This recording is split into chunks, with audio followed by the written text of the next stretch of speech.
Hey, welcome back, everyone. Thanks so much for being here. We've got some very interesting news and reveals to go over. Wanted to make sure you guys knew everything about it. So, first up, The Last Guardian developers suggest it will reveal its next game this year. So, I thought this was super interesting. I wanted to bring it to you guys because The Last Guardian was the very controversial PlayStation exclusive that was first announced all the way back in, I believe, 2008 or 9, and had an extremely long development cycle until it released, I believe, in 2016. So let's go on and read on the article and see what it has to say. So this is coming from an article in VGC where they say the Last Guardian developer Gen Design has suggested it will reveal its next game in 2023. So moving on, they say, in a New Year's greeting postcard on social media, the Japanese developer said 2023 would finally be a year with lots to talk about.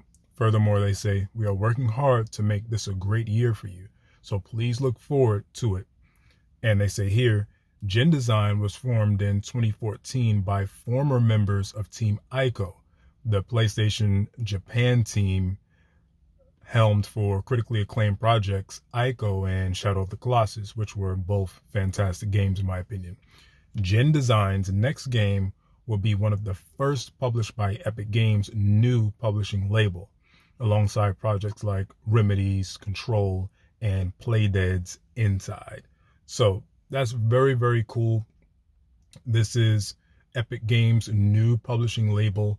Gen Design, formerly known as Team ICO, is going to be releasing their next game. And their previous games, as we know, were Shadow of the Colossus, ICO, and The Last Guardian, which is very, very cool. I'm thinking that their next game will be something within that same vein. It could be The Last Guardian 2. That's always a possibility. I wouldn't be mad if it is. I thought The Last Guardian was a very unique game. I thought it had the soul of Shadow of the Colossus and ICO, so I wouldn't be surprised at all if it's a Last Guardian 2, or they could mix things up and go in a different direction. Nonetheless, I have faith in this team because of their previous works. Shadow of the Colossus, the Shadow of the Colossus remaster that recently released, and Last Guardian, I thought were all really cool. So I would love to see what this development team has been working on. And if it's exclusive to PlayStation, we never know. But I can't wait to see. Next up, we're talking about PlayStation VR2. And apparently, developers are saying the use of PSVR2's eye tracking is truly amazing. So this is coming from an article in Push Square, and I'm not going to lie, it got me kind of hyped for PSVR2, even more hyped than I was. And I wanted to bring you guys this information. So the article says here, Until Dawn Rush of Blood, a rail shooter with many memorable moments, was one of the unsung heroes of the PSVR software roster.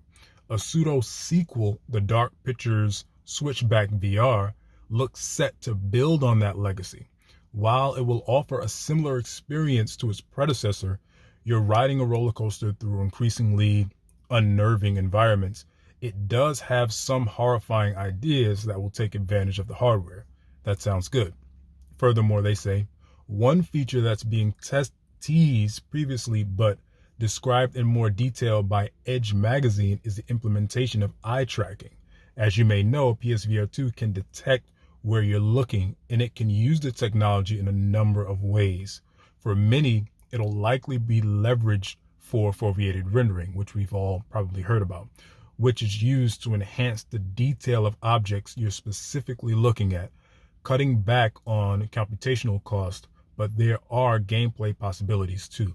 So this sounds fantastic. First of all, I love the idea of eye tracking. I love the idea of foveated rendering. That technology seems to really be, I'm not going to say, uh, it seems cutting edge. It seems very, very cutting edge. I don't want to say a killer app for PSVR2, but I will say it seems cutting edge, and that's what has me very interested in PSVR2. So furthermore, in the article, they say, in Firewall Ultra, for example, you use your eyes to select a weapon. And in the aforementioned horror spinoff, well, developer Supermassive Games has something particularly horrific in mind.